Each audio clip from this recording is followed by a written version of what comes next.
Olá, pessoal, tudo bem? Hoje nós vamos para a nossa aula relacionada à estrutura atômica. Então, agora que a gente já conhece os modelos atômicos, nós vamos falar um pouquinho sobre a estrutura do átomo. Quando a gente fala de estrutura atômica, a gente está falando das três partículas fundamentais que compõem o átomo: os prótons, que possuem carga positiva, os nêutrons, que não têm carga, e os elétrons, que possuem carga negativa.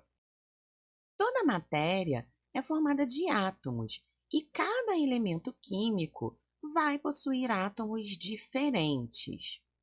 Então, quando a gente está olhando para o núcleo do átomo, nesse núcleo vão ter os prótons e os nêutrons, e girando em torno dele, na eletrosfera, teremos os elétrons. E como que isso se apresenta? Bom, a gente tem aqui uma representação do átomo no modelo de Rutherford, onde a gente tem os prótons, representados aqui por bolinhas vermelhas, os nêutrons, representados por bolinhas azuis, e os elétrons, que são as bolinhas amarelas, que vão estar girando ao redor deste núcleo. Lembrando que o núcleo ele vai ter os prótons positivos e os nêutrons que não possuem carga, e na eletrosfera, os elétrons que têm carga negativa. Na representação, os prótons a gente representa pela letra P minúscula, o nêutron pela letra N minúscula e o elétron com a letrinha E minúscula, seguida de um sinal de negativo sobre ela, exatamente para poder lembrar que os elétrons são negativos. Quando a gente fala das partículas atômicas, a gente tem que ter uma noção da relação, principalmente de massa entre elas. A gente já viu que o próton e o nêutron localizam no núcleo, próton positivo e nêutron sem carga, e o elétron de carga negativa está na eletrosfera. Quando a gente compara as massas dessas partículas, o próton e o nêutron têm uma massa relativa igual a 1. Já o elétron, ele é quase 2.000 vezes menor do que o próton e o nêutron. E é por essa razão que a gente não considera a massa do elétron quando a gente vai fazer a massa total do átomo. A gente considera somente próton e nêutron. Em relação a tamanho, o átomo ele possui um tamanho em torno de 10 elevado a menos 10 metros. O que isso significa? Isso significa que o átomo é extremamente pequeno. E mais ainda, o núcleo do átomo possui um tamanho da ordem de 10 elevado a menos 15 do metro. Isso quer dizer que, se a gente comparar o diâmetro do núcleo com o diâmetro do átomo inteiro, o diâmetro da eletrosfera, que é a parte onde ficam os elétrons, é em torno de 10.000 vezes maior que o diâmetro do núcleo. Para vocês terem uma ideia de comparação, se a gente considerar que o núcleo é do tamanho de uma bola de futebol e a gente localizar essa bola de futebol no centro do Maracanã, o átomo teria um tamanho equivalente ao estádio inteiro. Então, o núcleo seria a bola no centro do gramado e o Maracanã inteiro seria o equivalente ao tamanho da eletrosfera. Quando a gente está falando somente do núcleo do átomo, o núcleo só tem os prótons e os nêutrons, e o somatório da quantidade de prótons e de nêutrons é o que a gente chama de número de massa do elemento químico, representado pela letra A maiúscula. Então, matematicamente, A, que é a massa, é igual a P mais N, ou seja, a massa de um átomo é o somatório do seu número de prótons mais o seu número de nêutrons. O número de prótons presentes no núcleo, ele pode ser chamado de número atômico, representado pela letra Z maiúscula. Então, a quantidade de prótons vai ser a mesma coisa que o número atômico. O número atômico é o número que caracteriza um elemento. Então, quando você fala, por exemplo, o elemento que possui número atômico igual a 8, a gente sabe que é o oxigênio. O elemento que possui número atômico igual a 26, a gente sabe que a gente está falando do ferro. Cada elemento químico possui um número atômico, que vai ser matematicamente igual à sua quantidade de prótons. Uma outra coisa é que o número de elétrons de um átomo neutro é sempre igual ao seu número de prótons. Então, um átomo que possua 10 prótons, se estiver neutro, deve ter também 10 elétrons. A gente pode igualar essas quantidades matematicamente, desde que o átomo seja neutro. Então, resumidamente, nós temos três relações. A igual a P mais N, Z, que é o número atômico, igual ao número de prótons, e o número de prótons é igual à quantidade de elétrons para átomos neutros, tá certo? Quando a gente está falando de um elemento químico, os átomos de um elemento, eles são representados por símbolos, que podem ter uma, duas ou três letras. Essa representação é feita da seguinte forma. O X aqui é o símbolo do elemento. Por exemplo, o oxigênio a gente usa a letra O maiúscula. O ferro a gente usa a letra F maiúscula, seguida da letra E minúscula, e assim por diante. Então, nós temos o símbolo. O número de massa do elemento sempre será representado em cima. Pode ser do lado esquerdo ou do lado direito. E o número atômico do elemento sempre representado embaixo. Também pode ser ou do lado esquerdo ou do lado direito. A representação, ela pode variar. Massa na esquerda, número atômico na direita, ou massa na direita, número atômico na esquerda, ou os dois do mesmo lado, tá certo? Nas nossas aulas, eu vou adotar, preferencialmente, a representação que utiliza número atômico do lado esquerdo e massa do lado direito, tá certo? Então, aqui a gente tem o exemplo Cl, que representa o elemento cloro. O número atômico do cloro é 17 e a massa do cloro pode ser 35, tá certo? Então, a gente tem, na representação de um elemento, sempre massa em cima, número atômico embaixo. Os lados que esses dados podem ser escritos podem variar.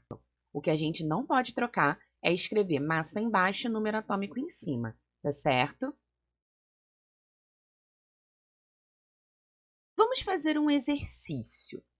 Aqui, o átomo de um elemento químico possui 83 prótons, 83 elétrons e 126 nêutrons. Qual é, respectivamente, o número atômico e o número de massa desse átomo? Bom, como a gente faz isso? O número atômico, ele é sempre igual à quantidade de prótons do átomo. Então, se esse átomo possui 83 prótons, ele deve ter número atômico igual a 83, pois número atômico e número de prótons é a mesma quantidade. Como eu descubro agora o número de massa? Eu vou aplicar A igual a P mais N. Então, a massa vai ser 83, que é o número de prótons, mais 126, que é o número de nêutrons. Ou seja, a massa desse elemento químico vai ser 209. Então, a gente tem aqui como alternativa correta a letra A, número atômico 83, número de massa 209, tá certo? Mas e quando os átomos não forem neutros? Aí a gente vai ter um íon. Íons são átomos que perderam ou ganharam elétrons. E a gente pode dividir os íons entre ânions e cátions. Os cátions, eles são átomos que perderam elétrons e, portanto, vão adquirir carga positiva, como, por exemplo, Na+ e Ca2+. Então, toda vez que a gente tiver um cátion, vai ter um sinal de positivo escrito do lado direito deste átomo, tá certo? Para indicar que ele perdeu elétron. E temos também os ânions, que são átomos que ganharam elétrons e, portanto, adquiriram carga negativa. Então, Como exemplo aqui, a gente tem o Br-, que ganhou 1 elétron, e o O2-, que ganhou 2 elétrons. Então, cátions possuem carga positiva, ânions carga negativa, tá certo? Cátions perderam elétrons, ânions ganharam elétrons. Para ficar um pouquinho mais fácil, a gente pode fazer o seguinte raciocínio. Partindo-se de um átomo neutro, se ele perde elétrons, ele vai ficar positivo. Então, exemplo, aqui a gente tem o cálcio, que tem número atômico 20. Se o número atômico dele é 20, isso significa que ele tem 20 prótons e 20 elétrons. Agora, se eu estiver falando do cálcio 2+, isso significa que ele perdeu 2 elétrons. Então, o número de prótons dele continua sendo 20, porque a perda de elétrons não altera o número de prótons, porém, ele vai passar a ter somente 18 elétrons. Por quê? A quantidade de elétrons mais a carga tem que ser igual à quantidade de prótons. Então, se ele tem 20 prótons e ele tem a carga 2+, isso significa que ele perdeu 2 elétrons. Então, ele passa a ter 18 elétrons. No caso dos ânions, o átomo ganha elétrons e vai passar a ter carga negativa. Então, por exemplo, o selênio tem número atômico 34, portanto, ele possui 34 prótons e 34 elétrons. Se eu estiver falando do Se2-, isso significa que ele ganhou 2 elétrons. Portanto, se ele tem 34 prótons, ele vai passar a ter 36 elétrons, tá certo? Vamos fazer um exercício para ficar um pouco mais claro. Determine o número de elétrons dos elementos abaixo. Então, a gente tem aqui 4 elementos, todos eles são íons, porque eles têm ou carga positiva ou carga negativa representada, e ele quer o número de elétrons. Como a gente faz? Bom, vamos lá. Letra A, Sr, 38, 2+. 38 é o número atômico dele e é igual à quantidade de prótons que ele tem. Então, ele vai ter 38 prótons. Porém, se ele está com a carga 2+, isso significa que ele perdeu 2 elétrons. Então, a quantidade de elétrons dele tem que ser 36, certo? Letra B, Br, 35 menos. Esse menos aqui indica que ele ganhou 1 elétron. Então, ele vai ter 35 no número atômico, que vai gerar também 35 prótons para ele. Se ele está com a carga negativa, uma carga negativa, então significa que ele ganhou 1 elétron, então a quantidade de elétrons dele será 36. Letra C, Al27, 3+. Então, 27 é o número atômico do alumínio, isso significa que ele tem 27 prótons. Se ele está com a carga 3+, isso significa que ele perdeu 3 elétrons. Então, se a quantidade de prótons dele é 27, a quantidade de elétrons tem que ser 27 menos 3, que é 24. E a letra D, S16, 2-.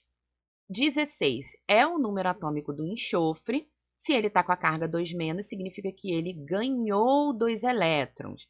Então, a quantidade de prótons dele é 16 e a quantidade de elétrons tem que ser 16 mais 2, portanto, 18. Cuidado para não confundir, porque quem possui carga positiva perdeu. Então, a quantidade de elétrons será menor do que a quantidade de prótons. Quem possui carga negativa ganhou. Então, a quantidade de elétrons vai ser maior do que a quantidade de prótons. Tá certo, gente? Bom, essa foi a nossa aula de hoje. Espero que vocês tenham entendido e até a próxima!